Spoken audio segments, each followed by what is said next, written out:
गोशाळांना अनुदान द्या, शासन सकारात्मक तर प्रशासक नकारात्मक. जिल्हाधिकारी कार्यालयामार्फत मुख्यमंत्री एकनाथ शिंदेंना निवेदन.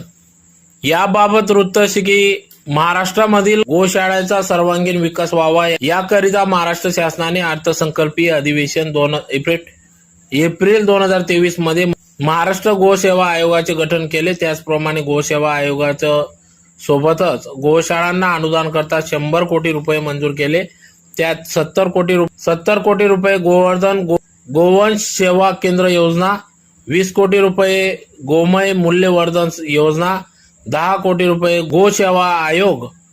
परंतु पशुसंवर्धन सचिव श्रीराम मुंडे यांनी गोसेवा आयोगाची नियमावली तयार न केल्यामुळे 1 वर्ष होऊन गेल्यानंतर देखील आयोगाला कोणत्याही प्रकारचे अधिकार मंजूर 100 कोटी रुपये अनुदान व आयोगा